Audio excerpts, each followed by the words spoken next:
जरा दिखाना अपना लिविंग रूम। ओके बाबा, रुको अभी दिखाता हूँ। अब विष्णु फोन को चारों तरफ घुमाता है और अदिति को अपना लिविंग रूम दिखाता है। जितना बड़ा तुम्हारा लिविंग रूम है ना विष्णु, उतने में तो मेरे घर में 3 कमरे बने हुए हैं, जिसमें एक बाथरूम, एक रसोई और एक में सारा परिवार रहता है। प्राइवेसी नाम की भी कोई चीज नहीं है। कोई बात नहीं अदिति, कुछ दिन और गुजारा कर लो, फिर तो तुम्हें इस महल की बहू ही बनना है। कुछ दिन बाद विष्णु अपनी माँ के कमरे में जाकर अदिति से शादी करने की बात करता है। माँ, ये फोन में तस्वीर देख रही हो, ये अदिति है। मैं इससे प्यार करता हूँ और अब हम दोनों एक दूसरे से शादी करना चाहते हैं। लड़की तो बहुत सुंदर है। वैसे लड़की के घर परिवार में कौन कौन है? उसके पिताजी क्या करते हैं? माँ, अदिति के परिवार में बस उसके मम्मी पापा हैं और पिताजी खेती बाड़ी का काम करते हैं। क्या खेती बाड़ी? इसका मतलब ये गरीब परिवार से है और तुझे लगता है कि मैं इस लड़की को अपने महल की बहू बनाऊंगी? कोई जरूरत नहीं है इस लड़की से शादी करने की। माँ, अगर आपने मेरी शादी अदिति से नहीं कराई तो मैं किसी और लड़की से शादी नहीं करूंगा और मैं ये घर छोड़कर भी चला जाऊंगा। विष्णु की बातें सुनकर कल्याणी चिंता में आ जाती है। तभी वह विष्णु से कहती है, ठीक है, कर ले तू इस लड़की से शादी, मुझे कोई आपत्ति नहीं है इस रिश्ते से। थैंक यू सो मच माँ। मैं बता नहीं सकता आपको कि मैं आज कितना खुश हूँ। विष्णु के वहाँ से जाने के बाद, आने दो उस गरीब लड़की को, इस घर में ऐसा मजा चखाऊंगी कि उसके तोते उड़ जाएंगे और खुद अपना बोरिया बिस्तर बांध कर वो यहाँ से चली जाएगी। कल्याणी ये सब बोल ही रही होती है कि तभी वहाँ पर उसकी सास सुनैना आती है। क्या हुआ कल्याणी, क्या बड़बड़ाई जा रही हो अकेले में?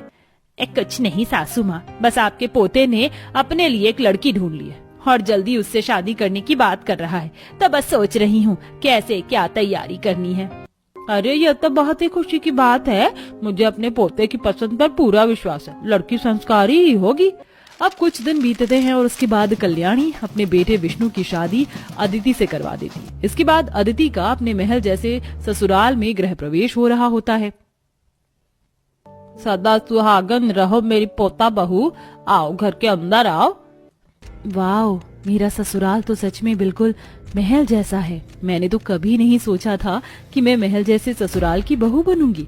अब तो मेरी चांदी चांदी ही होगी, राज करूंगी अपने महल जैसे ससुराल में। कहाँ खो गई अदिति? कमरे में नहीं चलना क्या? मैं बहुत थक गया हूँ, मुझे आराम करना है। हाँ, चलिए ना।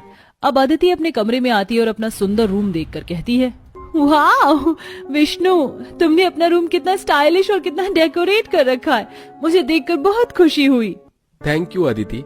अदिति अपने महल जैसे ससुराल में आकर बहुत खुश थी। उसे अपना कमरा भी बेहद पसंद आया था। तभी अगले दिन सुबह, माँ जी, आज मेरी पहली रसोई की रस्म है, तो आप मुझे बता दीजिए कि खाने में क्या क्या बनाना है।